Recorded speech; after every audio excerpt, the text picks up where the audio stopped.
Bismillahirrahmanirrahim. Assalamualaikum warahmatullahi wabarakatuh. Jumpa kembali dengan Pak Khoir di pembelajaran IPA kelas 6. Anak-anakku kelas 6 SD Muhammadiyah Condong Catur yang soleh-solehah. Gimana kabarnya? Semoga semua dalam keadaan sehat dan tetap semangat. Pada kesempatan kali ini, Pak Khoir akan menyampaikan pembahasan pembinaan Selasa Kamis SK putaran keempat yang telah kalian kerjakan dalam beberapa waktu kemarin. Anak-anak, marilah kita mulai pembelajaran kali ini dengan membaca basmalah bersama-sama. Bismillahirrahmanirrahim. Langsung saja, Pak Khoir akan menyampaikan untuk pembahasan IPA SK 4. Pada IPA SK 4 ini, materinya meliputi pemuaian dan penyusutan, konduktor dan isolator panas, perpindahan panas, bunyi, dan cahaya. Pada materi pemuaian penyusutan, anak-anak diminta untuk mengetahui kegiatan atau peristiwa yang berkaitan dengan pemuaian atau penyusutan. Ingat, apa itu pemuaian?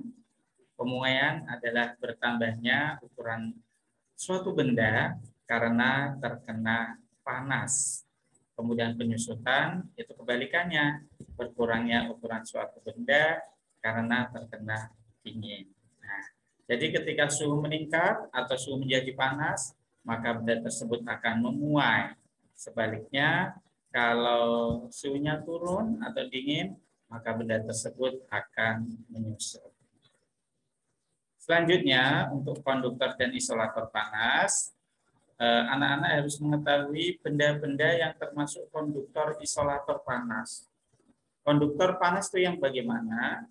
Konduktor panas adalah benda yang dapat menghantarkan panas dengan baik.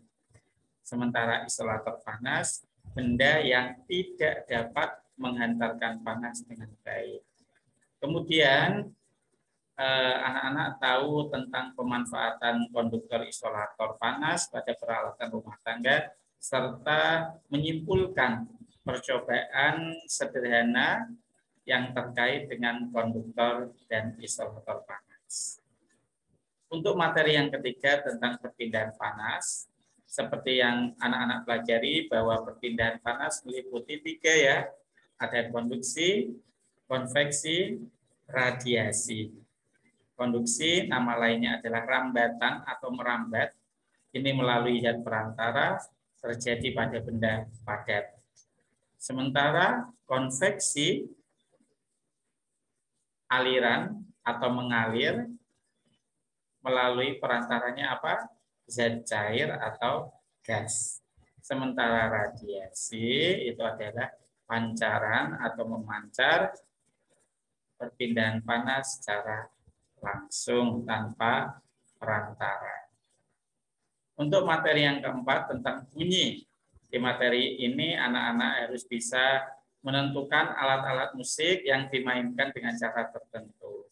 Digesek, dipukul, ditiup, kemudian digoyangkan, digetarkan, dan lain sebagainya.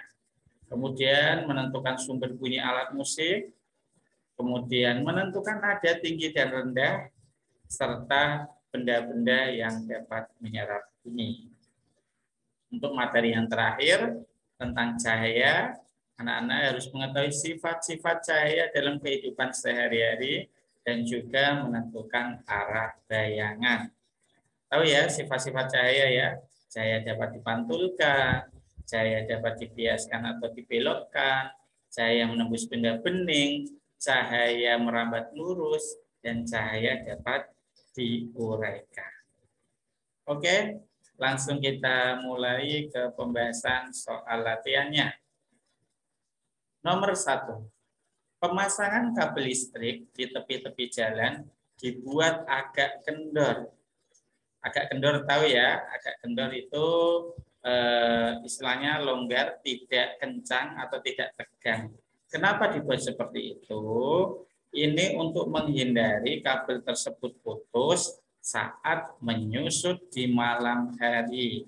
Kalau di malam hari itu kan suhu udara lebih dingin daripada siang hari, maka benda-benda yang ada di sekitar kita, termasuk kabel listrik itu akan menyusut di malam hari, sehingga pemasangannya dibuat agak kendor. Lanjut, nomor 2. Perhatikan gambar berikut. Ketika kita membuat minuman kopi pada gelas kaca seperti pada gambar, sebaiknya saat menuangkan air panas mengenai sendok terlebih dahulu. Hal ini bertujuan, biasanya kita kasih sendok. Kita tidak jangan menuangkan langsung ke gelas ini. Nah, kalau menuangkan ke gelas ini langsung tanpa ke sendok, maka nanti bagian dalam gelas ini akan memuai lebih cepat daripada bagian luar, sehingga dikhawatirkan retak atau pecah. Makanya digunakan sendok sebagai alat bantu, sehingga panasnya sudah terserap di sendok ini. Ketika air yang panas tadi menyentuh ke gelas, maka pemuaiannya menjadi pemuaian yang merata. Jadi jawabannya gelas tidak retak karena mengalami pemuaian yang merata. Jawabannya B. Lanjut soal nomor 3. Adik Alde kesulitan dalam membuka tutup botol logam berulir. Alde membantunya dengan menuangkan air panas ke tutup botol. Jadi di sini kata kuncinya air panas dituangkan ke tutup botol. Saat benda terkena panas, maka benda tersebut akan memuai. Berarti yang dituangkan apa ini? Air panas ke tutup botol ya. Berarti tutup botolnya nanti akan memuai. Jawabannya adalah tutup logam memuai lebih cepat sehingga tutup botol mudah dibuka. Jawabannya yang A. Lanjut soal nomor 4. Air raksa pada termometer naik ketika ditempelkan pada tubuh. Ini pada termometer yang dulu ya, yang masih pakai air raksa, sekarang sudah jarang digunakan. Kenapa kok air raksa saat ditempelkan ke tubuh kita menunjukkan kenaikan? Karena tubuh kita kan hangat. Air raksa ketika terkena panas tubuh, maka air raksa tersebut akan memuai. Air raksa memuai ketika terkena panas tubuh. Jawabannya C. Lanjut soal nomor 5. Perhatikan daftar benda berikut. Benda-benda yang termasuk isolator ditunjukkan oleh nomor. Tadi apa isolator panas? Isolator panas adalah benda yang tidak dapat menghantarkan panas dengan baik. Tembaga, konduktor, aluminium, konduktor, karet, isolator, plastik, isolator, timah, konduktor, kayu, isolator. Jawabannya 3, 4, 6. D. Berikutnya nomor 6. Percobaan ini ya anak-anak ya. Perhatikan gambar berikut. Proses mencairkan coklat batang menggunakan cara seperti gambar, wadah A dan B terbuat dari bahan yang berbeda. Kedua wadah diisi coklat dengan berat yang sama. Setelah beberapa lama, coklat di wadah A lebih cepat mencair. Berarti coklat di wadah A lebih cepat mencair daripada wadah B. Ini kata kuncinya. Kalau coklat di wadah A lebih cepat mencair, berarti wadah A ini kemungkinan terbuat dari bahan konduktor atau yang bisa menghantarkan panas dengan baik. Sementara wadah B termasuk isolator. Mana yang termasuk A konduktor, B isolator? Kaca aluminium, salah. Keramik aluminium, salah. Aluminium plastik, mungkin ya aluminium konduktor. Plastik isolator, melamin tembaga, salah. Jawabannya adalah yang A, C. Aluminium, B, plastik. Karena di sini tadi wadah A lebih cepat mencair, berarti wadah A termasuk konduktor. Yang A menyatakan konduktor mana? Aluminium. Yang B yang menyatakan isolator mana? Plastik.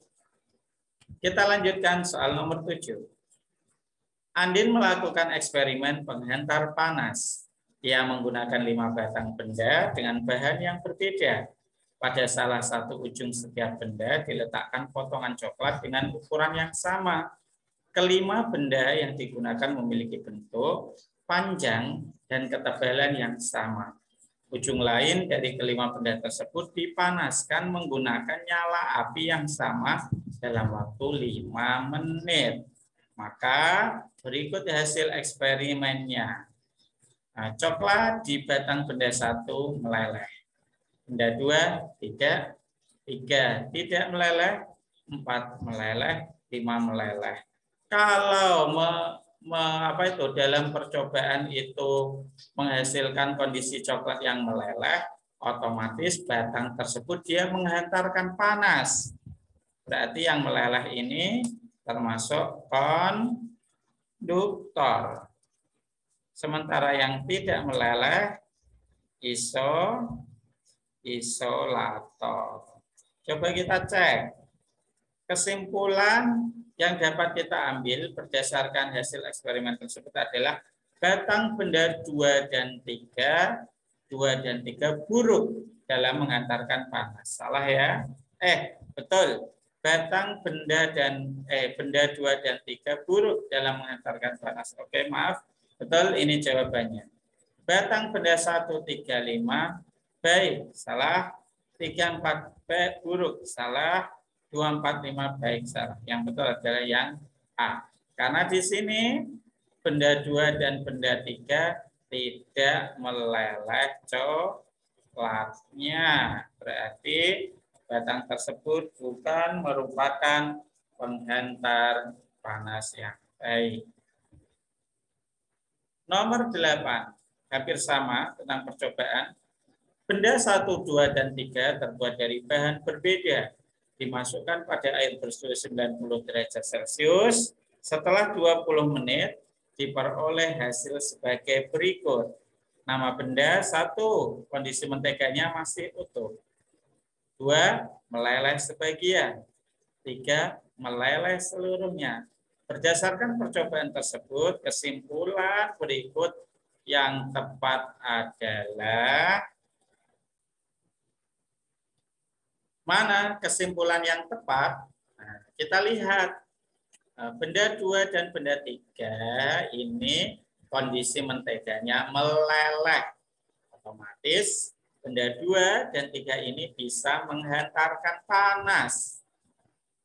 Kalau menghantarkan panas berarti konduktor. 1 isolator, 2 konduktor, 3 konduktor. Jawabannya B. Nah, betul ya. Lanjut soal nomor 9.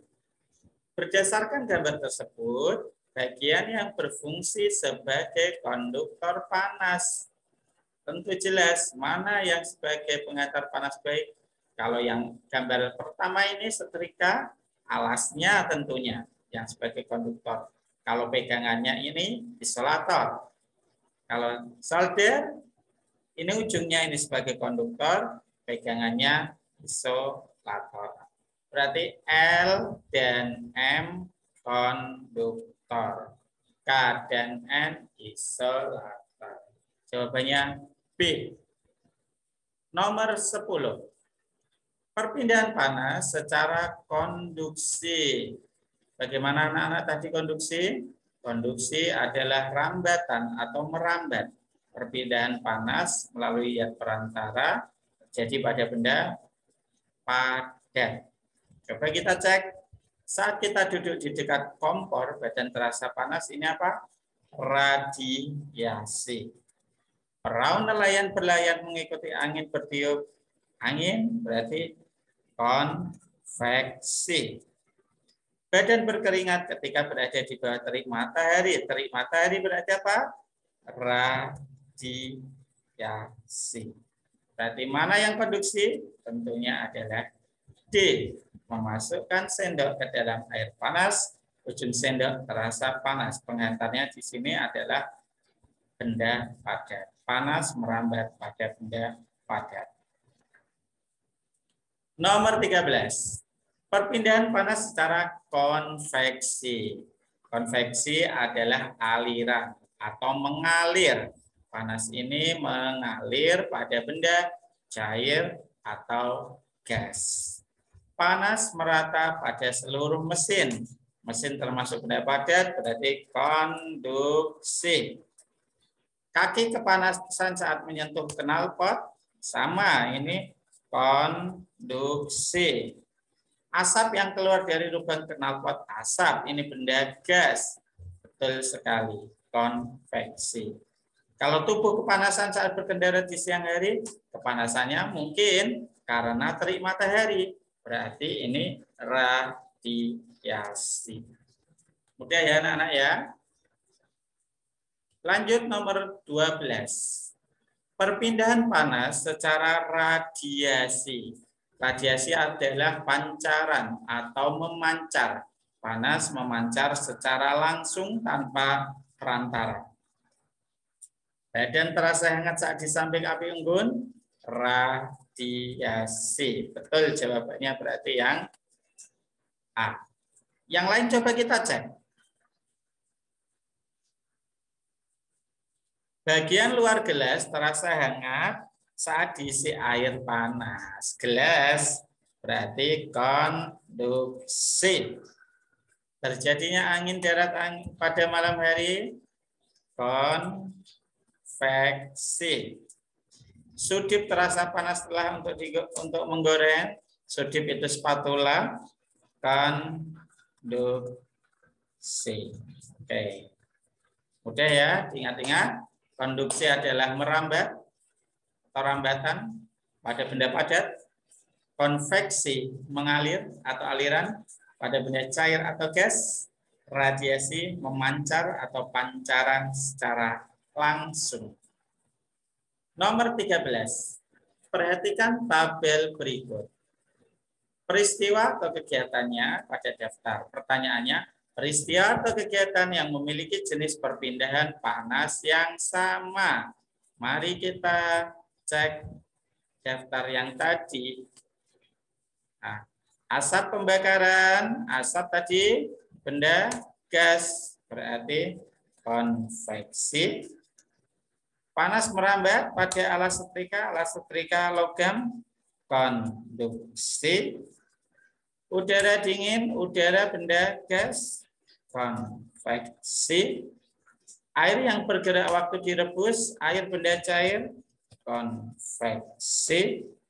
Tangan didekatkan ke api terasa hangat, radiasi. Mana yang sama? Ini ada konveksi 3. Berarti 1, 3, dan 4. Jawabannya B. 1, 3, 4. Pak Hoir lanjutkan. Soal nomor 14. Alat musik berikut yang dibunyikan dengan cara digesek. Oke, tipsnya anak-anak tolong anak-anak mencari di browsing di internet atau mungkin di buku-buku, lihat gambar-gambar alat musik. Mungkin kalian belum tentu, mungkin kalian ada yang belum tahu alat musiknya itu seperti apa ya. Makanya dicari. Ini tugas anak-anak untuk mencari sehingga anak-anak menjadi lebih tahu tentang alat musik tertentu. Alat musik berikut yang dibunyikan dengan cara digesek adalah cello, biola, rebab. Karena apa? Di sini jelas kecapi, sasando itu dipetik. Kemudian di sini ada sitar, dipetik, harpa juga dipetik. Kemudian di sini ada gitar, jelas. Bukan. Nah, oke ya. Berarti ini jawabannya yang A. Nomor 15.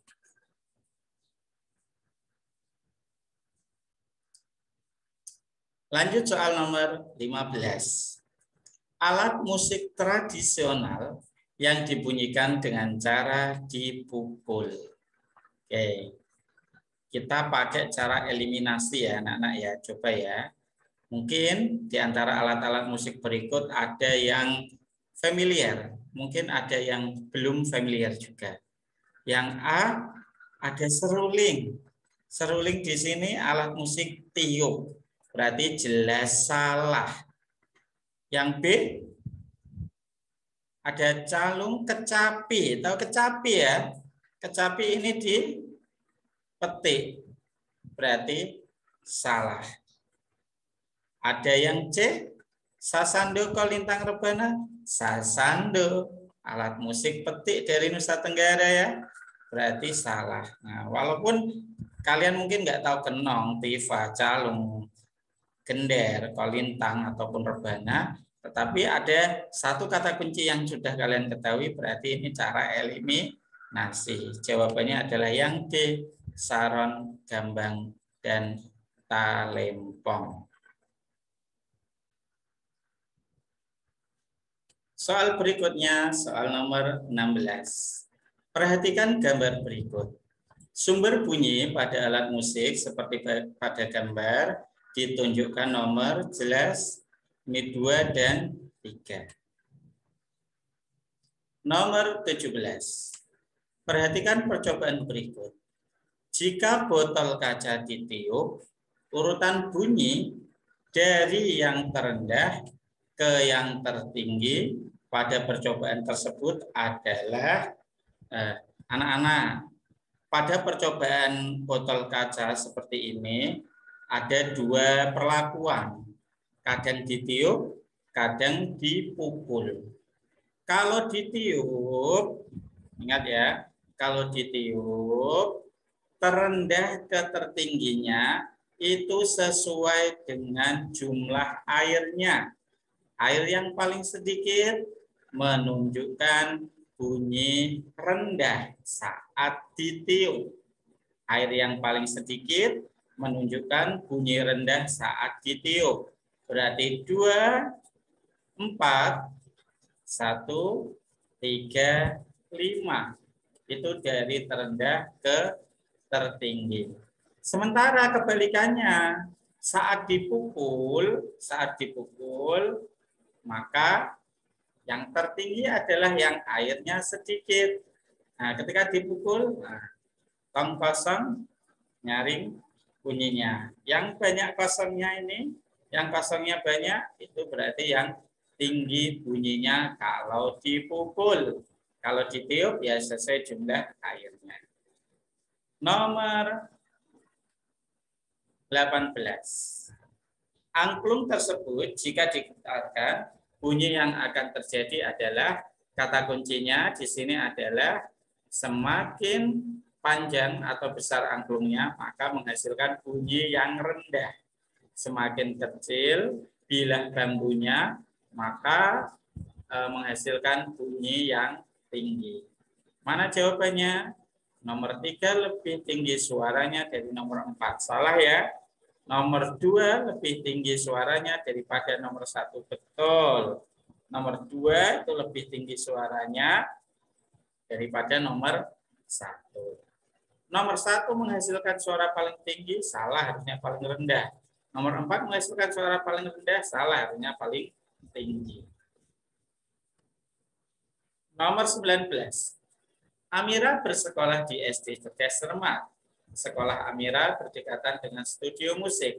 Setiap hari studio musik itu digunakan untuk berlatih musik. Amira dan teman-temannya tidak pernah mendengar suara latihan musik tersebut. Berdasarkan ilustrasi di atas, benda-benda yang dapat menyebabkan Amira dan teman-temannya tidak dapat mendengar latihan musik tersebut adalah, berarti ini kalian diminta untuk menentukan benda-benda yang dapat menyerap bunyi. Coba. Kaca, tembok, kain, wall. Kaca, tembok, tidak bisa. Tembok, kaca, spons, karet. Lagi, tembok, kaca, tidak bisa. Busa, spons, gabus, kain. Oh, ini bisa. Dia bisa menyerap bunyi. Kain, kaca, kayu, busa, kaca tidak bisa. Berarti jawabannya yang C. Nomor 20. Perhatikan gambar berikut. Peristiwa pada gambar tersebut menunjukkan sifat cahaya. Di sini jelas kita terlihat ya, Ini ada kaca, kemudian cahaya masuk melalui kaca, menembus benda bening, dan merambat lurus. Ini terbentuk bayangan vas bunga, berarti menunjukkan dia merambat lurus dan menembus benda bening. D jawabannya. Nomor 21. Perhatikan gambar berikut. Nah, di sini ada percobaan, ada kotak cahaya, anggap saja itu senter, kemudian ada balok kaca, dan juga ada tanda panah ini yang menunjukkan arah cahayanya. Nah, dari kotak cahaya, kemudian diarahkan ke balok kaca, kemudian menembus kembali balok kaca.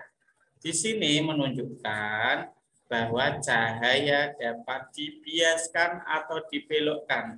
Kenapa dibiaskan atau dibelokkan? Karena cahaya tersebut melalui dua medium yang berbeda kerapatannya. Di sini dari udara kemudian ke balok kaca. Antara udara dan balok kaca itu lebih rapat mana? Lebih rapat balok kaca. Berarti jawabannya yang D. Pembelokan cahaya melalui medium kurang rapat ke yang lebih rapat. Nomor 22. Peristiwa tampak pada gambar menunjukkan sifat cahaya. Ini menembus benda bening, tentunya ada ya. Kemudian merambat lurus, dipantulkan. Merambat lurus membias, salah. Merambat lurus memantul, betul. Menembus benda bening diuraikan, ada diuraikannya, salah. Membias, salah. Oke, jawabannya yang B. Soal nomor 23. Pemanfaatan sifat cahaya menembus benda bening dalam kehidupan sehari-hari adalah berhias di depan cermin, cahaya dapat dipantulkan. Reflektor pada lampu mobil dipantulkan, penggunaan genting kaca menembus benda bening, penggunaan periskop dapat dipantulkan. Berarti yang C. 24. Pemanfaatan sifat cahaya dapat dibiaskan. Nah, tentunya penggunaan loop untuk membaca, loop atau kaca pembesar itu menunjukkan sifat cahaya dapat dibiaskan. Penggunaan genting kaca tadi menembus benda bening, dipantulkan. Lanjut 25. Perhatikan. Di sini diminta untuk menentukan posisi arah bayangannya. Oke. Saat matahari di nomor 1, bayangannya di R. Saat matahari di nomor 2, bayangannya di Q. Saat matahari di nomor 3, bayangannya di P. Kenapa bisa seperti itu? Ini membuktikan bahwa cahaya merambat lurus. 1 ke R itu lurus, 2 ke Q lurus, 3 ke P lurus. Matahari berpindah posisi dari nomor 1 ke nomor 2. Maka posisi bayang-bayang orang berpindah dari nomor 1 tadi R, nomor 2 Q, berarti bayangannya berpindah dari R ke Q. Jawabannya adalah yang D, R ke Q. Hilang. Nah ini ya. Oke. Ya, selesai sampai nomor 25.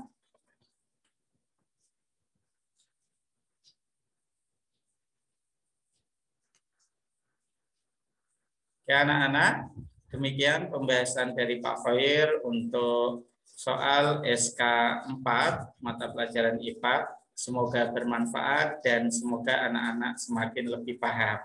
Apabila ada materi ataupun soal-soal yang masih sulit bagi anak-anak boleh menghubungi Pak Khair untuk bertanya dan nanti insya Allah Pak Khair akan menjelaskan.